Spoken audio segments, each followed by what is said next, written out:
I always find the skeptical voice very intriguing, and it keeps you anchored in a certain kind of material reality. Tagore wrote many ghost stories, and I've actually translated one. It's called Khudito Pashan, Hungry Stones, in Bangla. It's a wonderful story. I grew up in Calcutta in the 60s, so I have very strong, powerful memories of the city at that time. And Calcutta is again another of those places that has a very distinctive personality. It's like nowhere else, I mean, if the world is going in one direction, Calcutta will always go in the other direction. And that's its real power. Artificial intelligence really tries to mimic the brain. And that comes from, basically a sort of Western idea of a kind of mind-body distinction. So it's trying to sort of mimic a certain kind of human mind, which functions with algorithms. All right. I'm mighty thrilled. And if you do listen to me every single day on the radio, you'd know. And if you followed my career trajectory, you'd know even better. My favorite writer in the whole wide world is here, Amitav Ghosh. We're celebrating the launch of his new novel. It's called Ghost Eye. For those of you watching us on video, you'll see this incredible cover that I'm holding up for you. And I hope we're able to please you over the course of the next hour. Hi, wonderful to see you. How are you? I'm very well, thanks, Hrishi. How are you? It's I'm great to well. be here. I'm well. It's a story of birth, death, rebirth, and the awakening of wonder. That's what the back cover says. But even before we delve into that, I want to say this to me is one of the most attractive, one of the most captivating titles of all your books. Couldn't have been easy to zero down on it. Did you have lots of options to choose from, and how did you manage to finally? Well, that's a good question. I had a lot of trouble finding this title, or deciding on the title. There were many options, and I went with many different placeholders. And finally, it was just staring me in the eye. So it's just a phrase from the book, really. Mm. You know, I wonder if you got interested in past life regression, karma, recently, or have you always been intrigued by it, even when you were growing up as a child, teenager, adolescent? I've been intrigued by it for a long time. And in fact, uh, one of my earlier books, The Calcutta Chromosome, actually, this theme runs through that book as well. So, yes, I feel like I've gone back to the Calcutta Chromosome in a sense. And what we always love is the fact that you will always tie it in with issues of the environment, for which we know that your heart beats very, very strongly for. And in that aspect, you do again go back to the Sundarbans, which Yes, for you is almost karmic, isn't it? it is. Yeah. And that's really, it's not even about me, it's about the Sundarban. About the Sundarban. It's such a powerful environment, It's a place that really stamps itself on your mind.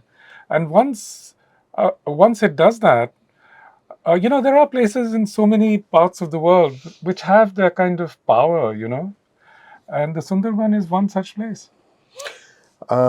You get asked this very often. It is a cliched one, but I don't know. I mean, I look at Dinu, who's the central character, and I say, could there be shades of Amitav Ghosh in this? Not just because he's born in Calcutta and then he moves to the U.S. He's well traveled and things like that, but I just love the whole thing about the aunt, the uncle, life in Calcutta, the Tollygunge Club on one side, the Badi on the other side, and a very progressive couple, which is so representative of life in Kolkata.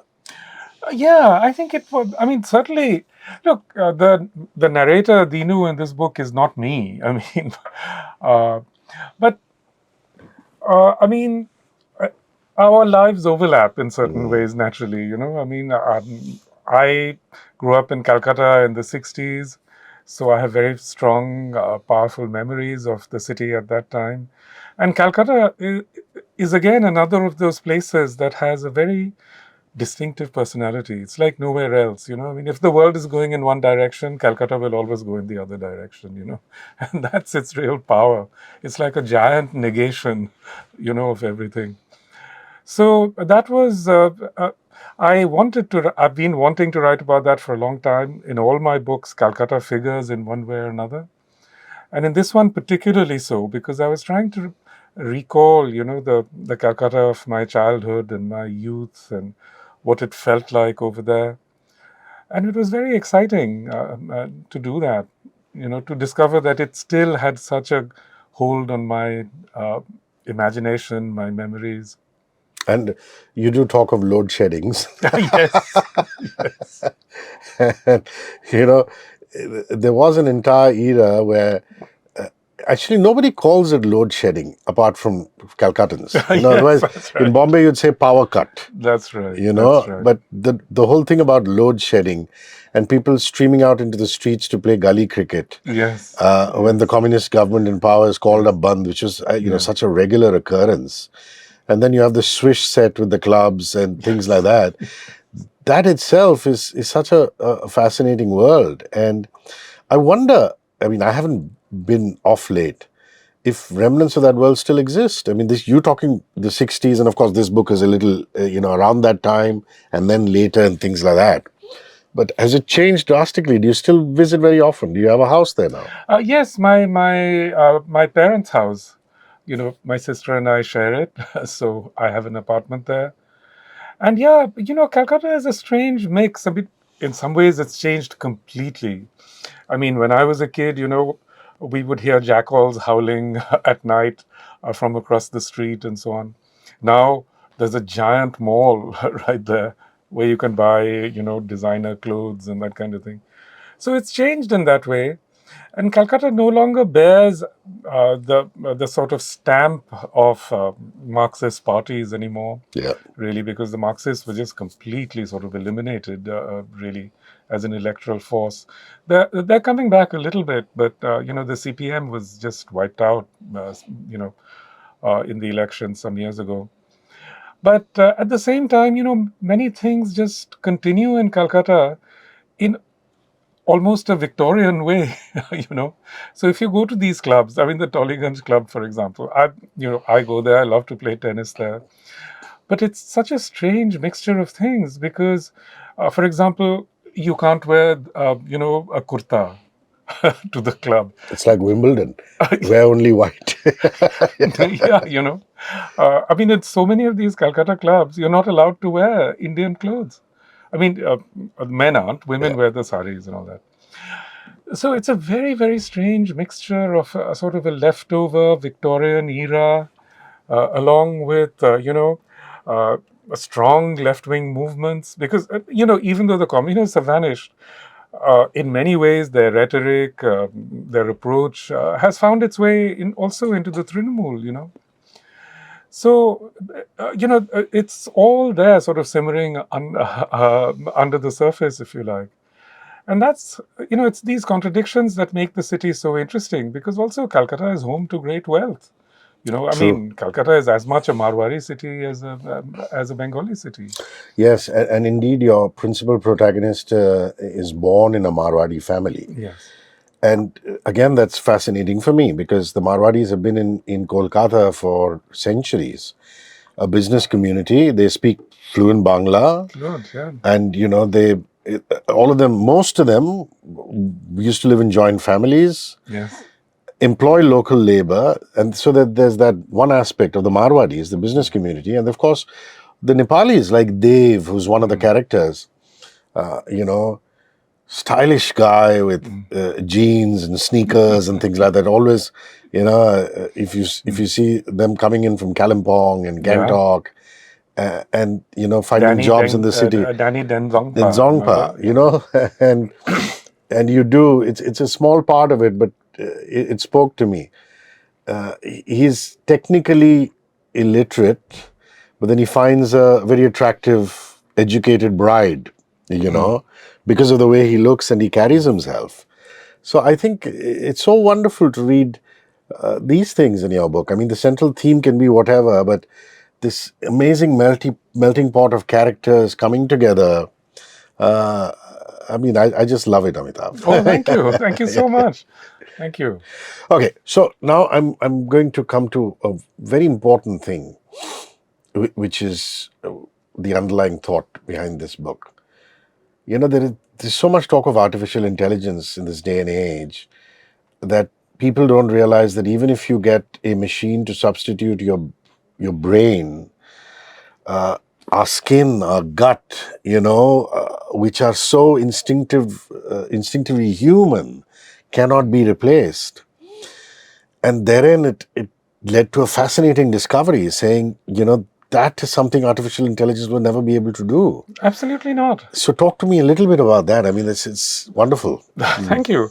Well, artificial intelligence really tries to mimic the brain.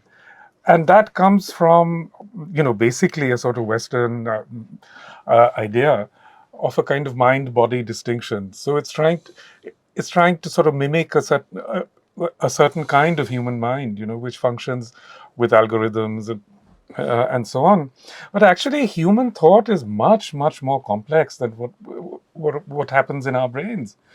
Because if you think about it, I mean, so much of our thinking, so much of our sort of intellectual life comes from elsewhere. I mean, like, our grandmothers used to say that, you think with your stomach.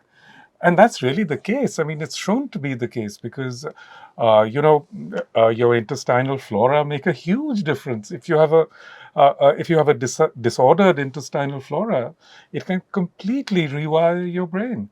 So, that's the thing. I mean, this idea that the brain is where all intellectual activity occurs is completely wrong. I mean, so much of our activities, so much of our thinking processes actually come from our bodies. We are embodied beings.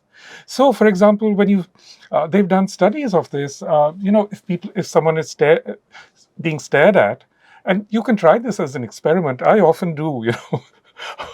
My study where I work is on the third floor of my house.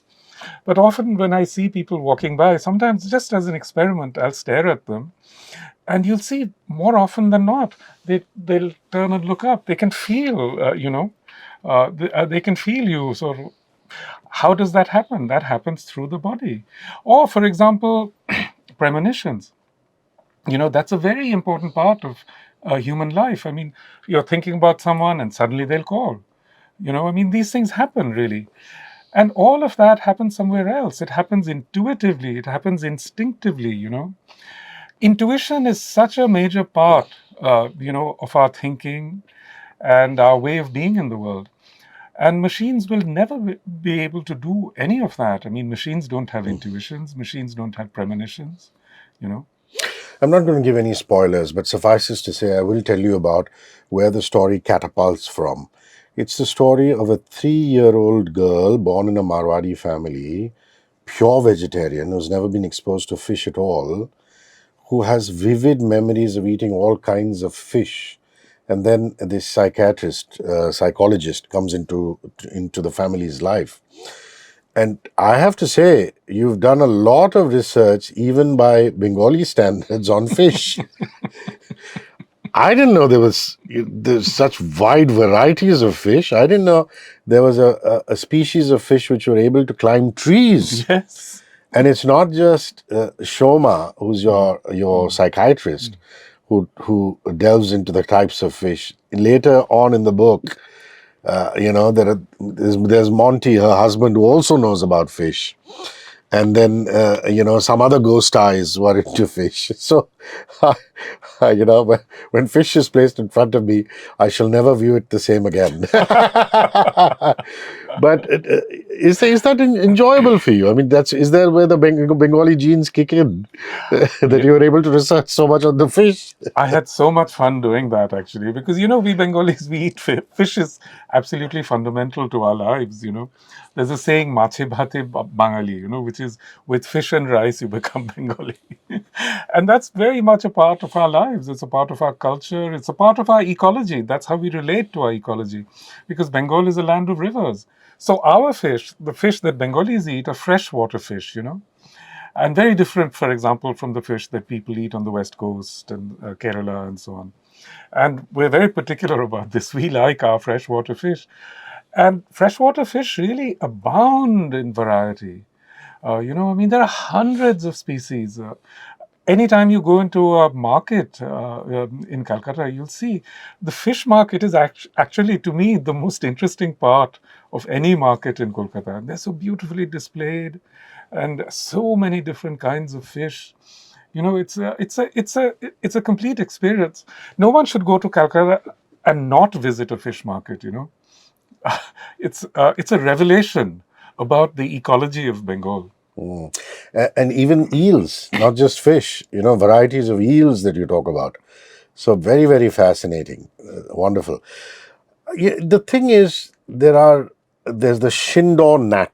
Am I Yes. pronouncing it correctly? Shindor nut. I mean, Shindor Nat. I don't Yeah. speak Burmese, so I can't say that. Yeah, yeah. But Which there's that, and then you have the pure Hindu mythology version of it, which is the Devis, the goddesses that we revere, the goddess of the snake. These are all elements that are coming in and out of this wonderful novel. And again, it's such an intrinsic part of what we are as Indian, and in this, not just in India, in South Asia. The advent of Buddhism, the advent of Jainism and Hinduism. It's really fascinating. So talk to me about that. Talk to me about goddesses of who represent certain forms of nature. Like even the Egyptians, you would have pagan gods, for example, and how you've used those symbols and beautifully connected them to everyday life. well, yeah, I mean, a major sort of force in my book is Mansha Devi, who's often spoken of as the goddess of snakes, but she's much more than that. And actually, she's a sort of a pre-Vedic figure, completely sort of indigenous to Eastern India. And she's been worshipped across Assam and Bengal and Orissa, and she's been reincorporated into, if you like, the Hindu pantheon. But she's actually a very much older figure. And that's what's so interesting to me about her, because so much of Bengali mythology really centers around her. So there's this wonderful story of Chand Shodagor, a merchant called Chand. And Chand Shodagor, Manusha Devi comes to him one day and she wants him to be her disciple. And he refuses. And so she persecutes him and persecutes him. And actually, the wonderful thing about this story is that it really represents the fundamental dynamic of climate change, in a Yeah, sense, yeah, of because course, the yes. merchant is in search of profit. And Manusha Devi represents all the beings of the earth, all the creatures of the earth, including forces of weather, like storms and tidal bores and things. So, it's so interesting to see that our ancestors could perceive really this fundamental contradiction, between the search for profit and the needs of other human beings. And, I think it's a really wonderful story. And, there are many, many versions of it in Bangla. Going back, 15th century, I think, is one of the earliest versions. And it's, of course, written in verse. And that story has been very important to me in one way or the other. And it's that story is like a sort of archetypal representation of Bengal, if you like. So we grow up with that story, and it keeps returning to me in many of my books. For those of you who've just joined us, Ghost Eye, Amitav Ghosh's latest novel, is out on all on-ground as well as online stores. It's a story of birth, death, rebirth, and the awakening of wonder. I highly suggest you get it, and it's completely absorbing.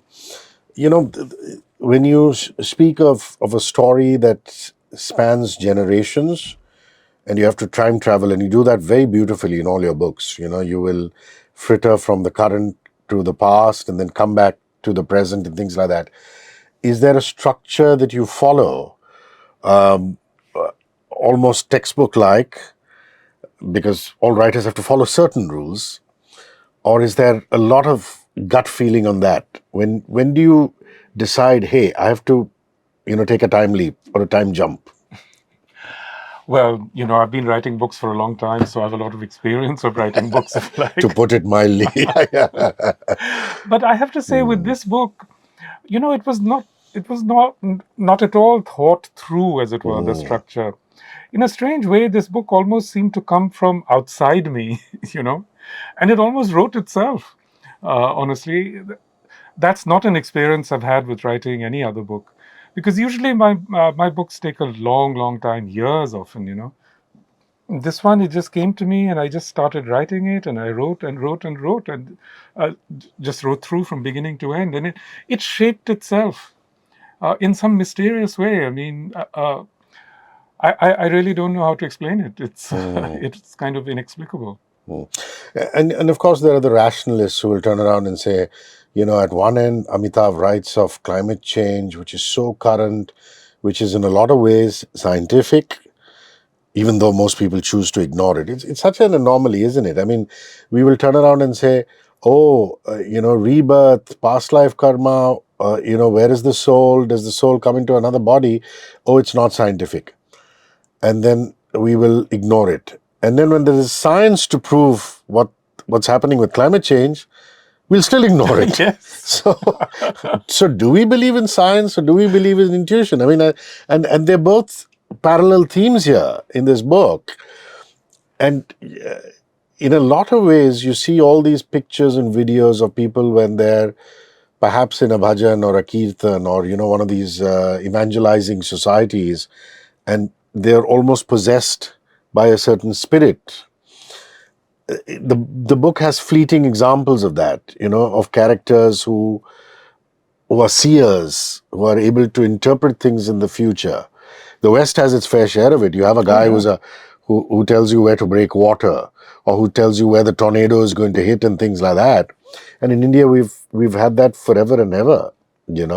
So what do you say to rationalists or people of the scientific bent of mind who come and say, Amitabh, what are you doing? What are you writing about all this hogwash? I'm sure there are enough guys who come and tell you that. Do you face that at all? I haven't so far, but Thankfully, yeah. the thing is that the fact that science doesn't recognize reincarnation, Mm, to me, only signifies the limitations of science. I mean, it doesn't mean that the phenomenon doesn't exist. It just tells you about what science can do and what it can't do. In fact, the phenomenon of reincarnation has been studied at great length by scholars, and there's an enormous literature about it. Really enormous. A lot of the cases come from India, but not all. I mean, there are many very interesting cases of reincarnation in the United States, and also amongst many communities around the world, including the Druze of Lebanon. mm. And You do mention tribes in the book too. Yes. yes, Mm, there are many communities around the world which believe it, but even in non-believing communities, this phenomenon occurs all the time. I mean, some people think that 1 in 10,000 children may be born with past life memories. I have a very good friend, actually from Mumbai, who had a very powerful past life memories until he was like 3 or 4 years old. One day he was walking around, I think probably mm. somewhere right here, and he pointed to a house and told his mother, "Mom, that's where I grew up. I mean, that's where I lived in my last life."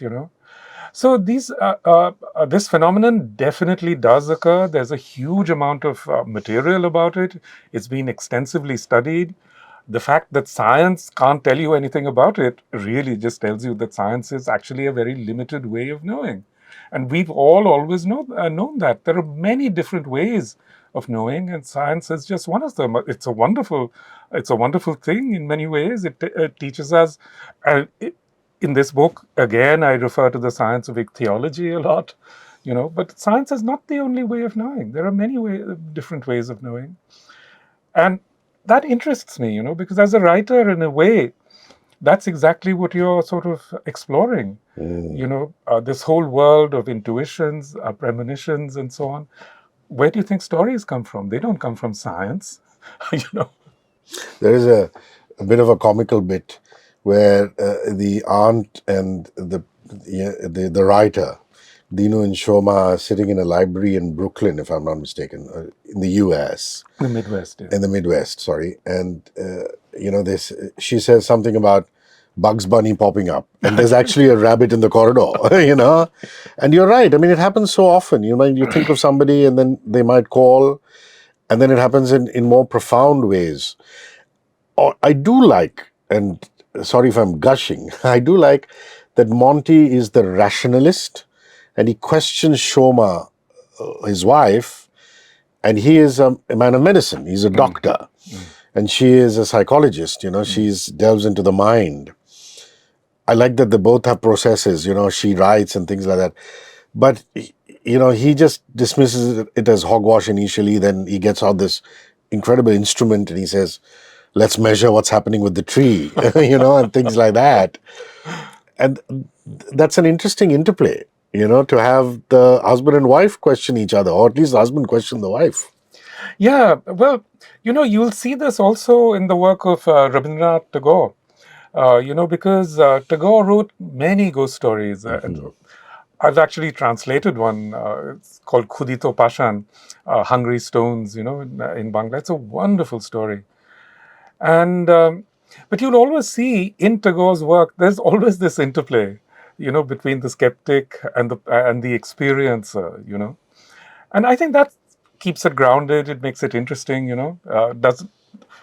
Doesn't take anything for granted as such. So yeah, I always find the skeptical voice very intriguing, and it keeps you anchored in a certain kind of material reality. But at the end of the day, I think what the material reality, what we see around us, is not all there is. I mean, and this phenomenon of reincarnation, if it's real, I mean, if we actually have information on tens of thousands of cases. But you don't need tens of thousands of cases. You just need one case. If it even happens once, then it shows you that there's so much else around us. Do you go to the Sundarbans often? I mean, when you talk of Lucy Badi, which is a town that they visit, to just check up on Varsha's past life, I feel a sense of incredible familiarity, not just because you've written about it book upon book, but how often do you get to go still? Well, I go whenever it's possible, whenever I can. But actually, of late, I've been going less and less because the Sundarban, especially the Indian Mm. part of the Sundarban, has just been so much changed, especially by the tourist traffic. And I am myself guilty for that, because my books have made many people want to come to the Sundarban. But now when you go, it's just filled with these steamers, very, very noisy, blasting music, late into the night, bright lights, late into the night. And I just wonder, I mean, what's this doing to the animals? What's this doing to the forest? I mean, in fact, the last time I went, I just felt this terrible sense of sadness. I mean, it just seemed to be completely devastated, really, in some parts. I mean, the bird life in the Sundarban now is not at all what it was like in my childhood, for example. I'm going to come back to the title because I do find it so fascinating. One is, I wonder if you view it in a multitude of ways. One is, of course, the ghost eye, which is seeing beyond the ordinary, seeing beyond what the naked eye can show you.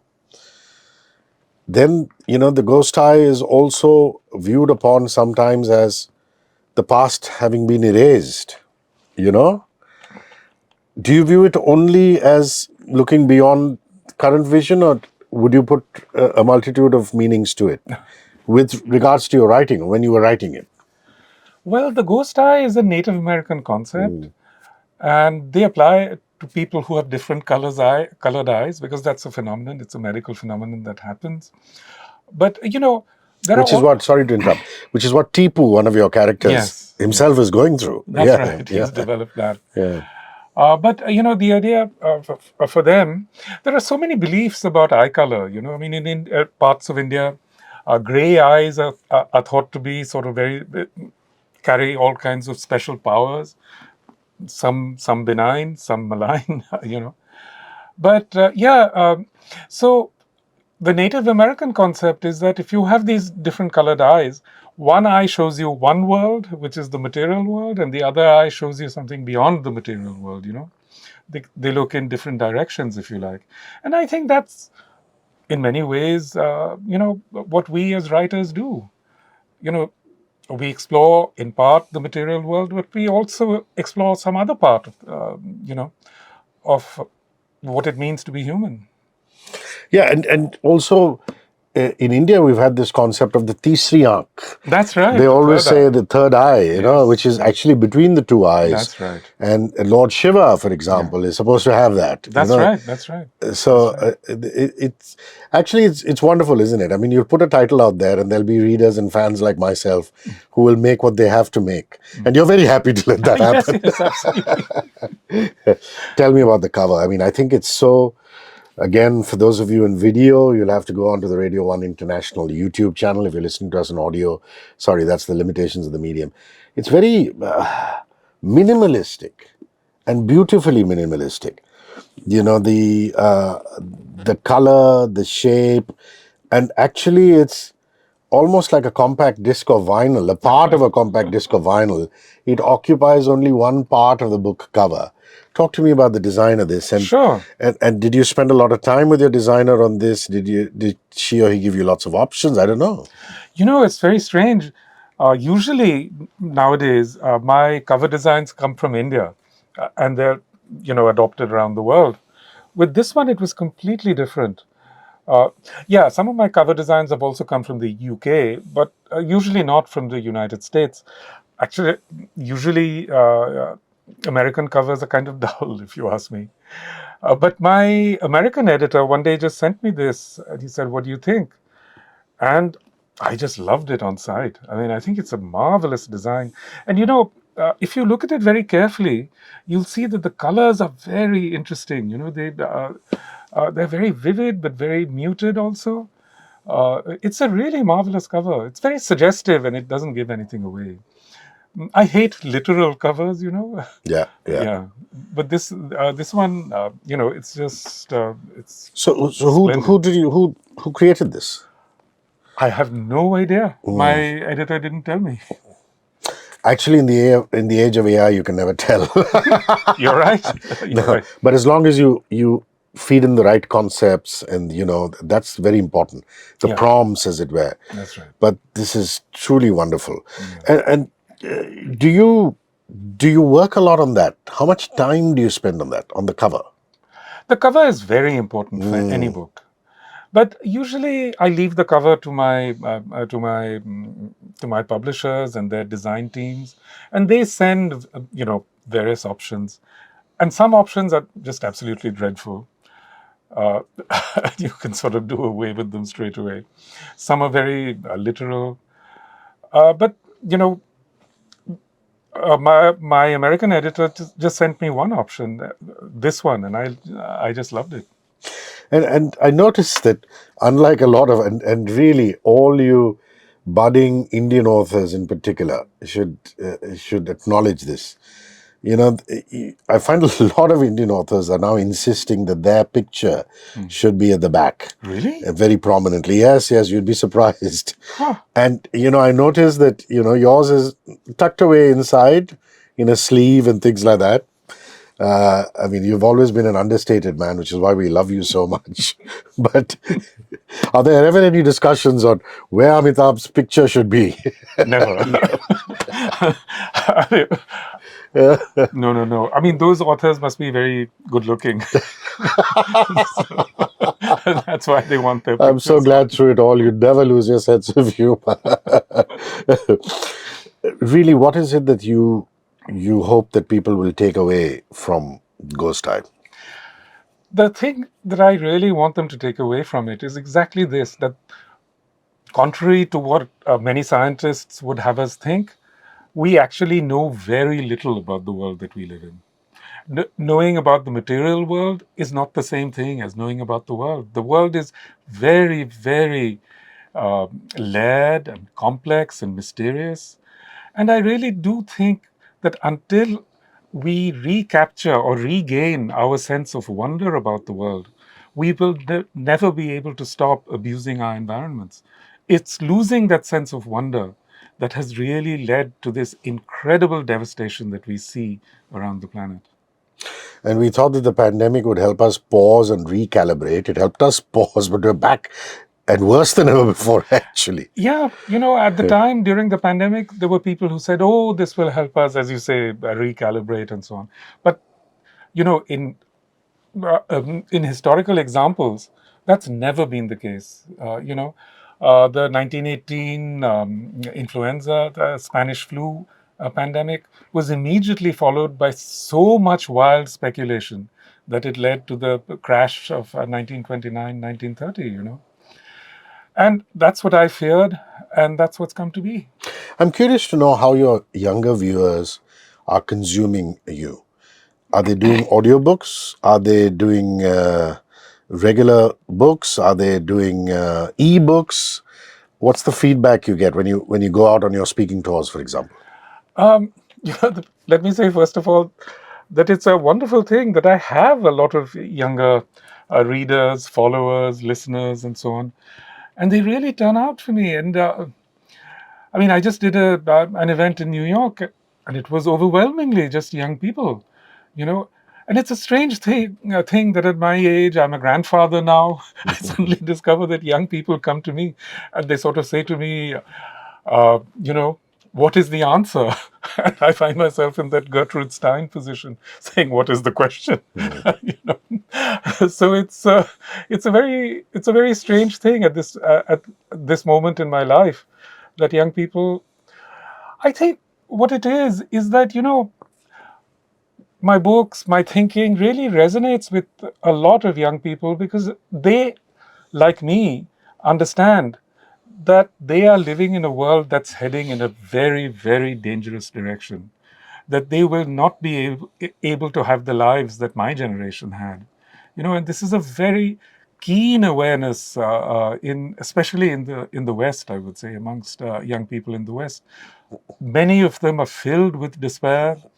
There's really a lot of despondency and despair, amongst a lot of young people. And I think my work somehow resonates with that. Not that I am despondent and despairing, as I'm sure you've seen in this book, but that's out there in the world and we have to reckon with it. Why do good things happen to bad people? The classic question. What is your belief? I mean, you see this wonderful human being with so much empathy and compassion, and you feel they cannot do anything wrong, and then suddenly you find out that they have debilitating cancer, and then you ask these questions saying, why do these things happen? Could it be past life karma? What is your belief as Amitav Ghosh? Look, Or or you just leave it to us, there's no explanation? yeah, there's a lot in life that's inexplicable. People keep asking me, where do your stories come from? Where do your books come from? And I have no answer.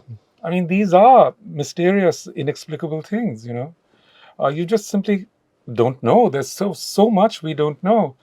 And really, if you think about, let's say, reincarnation seriously, it's such a strange thing. I mean, it completely upsets, it completely upends our understanding of the world that we live in. Suddenly makes you think: is it possible that two people can actually inherit another soul?